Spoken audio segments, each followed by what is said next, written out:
Hi all இப்பல்லாம் பலவிதமான பிரியாணி பண்ண ஆரம்பிச்சாச்சு. சரி நம்ம ஏன் இந்த பிரான மட்டும் விட்டு போலான்னு சொல்லிட்டு, இன்னைக்கு பிரான் பிரியாணி ட்ரை பண்ணலான்னு சொல்லிட்டு, அதுக்கு தான் மேரினேட் பண்ணி வச்சுட்டு இருந்தேன் பிரான. இப்ப ரீசென்ட் டைம்ல நம்மளோட சேனல் நெறைய பிரியாணி வீடியோஸ் போட்டுருப்பேன். எனக்கு பிரியாணினா ரொம்ப பிடிக்குமா, அதனால இப்ப நான் ஒவ்வொரு பிரியாணியா நாமளே ட்ரை பண்ணி பார்க்கலான்னு சொல்லிட்டு பண்ணிட்டு இருக்கேன். ரொம்பவே சிம்பிள் தாங்க. நான் கூட ரொம்ப கஷ்டம்னு நெனச்சுட்டு இருந்தேன் பிரியாணி பண்றதெல்லாம்.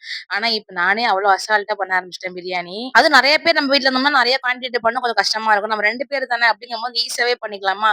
அதனால இப்ப அடிக்கடி பிரியாணி பண்றது ரொம்ப ஈஸியான ஒரு விஷயம் ஆயிடுச்சு. எனக்கு பிரியாணி பண்ணிட்டா ஏதோ ஒரே வேலையில முடியிற மாரி இருக்கு. குழம்பு பண்ணு, பொரியல் பண்ணு இதெல்லாம் பண்றதுக்கு ஒரே பிரியாணியா முடிச்சிடலாம். பிரான் பிரியாணிக்கு பிரான ஃபர்ஸ்ட்டு மேரினேட் பண்ணி வச்சுக்கணும். இது மாரி மேரினேட் பண்ணி வச்சுட்டு, அதுக்கப்புறம் ஹோல் கரம் மசாலா போட்டு தாளிச்சுட்டு, இன்னைக்கு பிரியாணி மசாலா வீட்ல அரைக்காம கடையில வாங்குன மசாலா தான் ஆட் பண்ணியிருந்தேன். அதுக்கப்புறம் வெங்காயம், தக்காளி, இஞ்சி பூண்டு பேஸ்ட் எல்லாமே ஆட் பண்ணிட்டு, நம்ம எடுத்து வச்சுக்க பிரான் ஆட் பண்ணி சுருண்டு வந்ததுக்கப்புறம் நம்ம பாஸ்மதி ரைஸ் தான் இன்னைக்கு ஆட் பண்ணியிருந்தேன். கரெக்ட்டா ஒரே ஒரு விசில் தான் எடுத்தேன். சூப்பரா உதிரி உதிரியா பிரான் பிரியாணி ரெடி. நான் இன்னைக்கு தான் ஃபர்ஸ்ட் டைம் பிரான் பிரியாணி ட்ரை பண்ணி பார்க்குறேன். அவ்ளோ சூப்பரா இருந்துச்சு டேஸ்ட்டு. கண்டிப்பா நீங்களும் ட்ரை பண்ணி பாருங்க. நீங்க ஆல்ரெடி ட்ரை பண்ணியிருக்கீங்களான்னு சொல்லிட்டு மறக்காம கமெண்ட் பண்ணுங்க. அவ்வளவுதான் நாளைக்கு பார்க்கலாம். பாய்.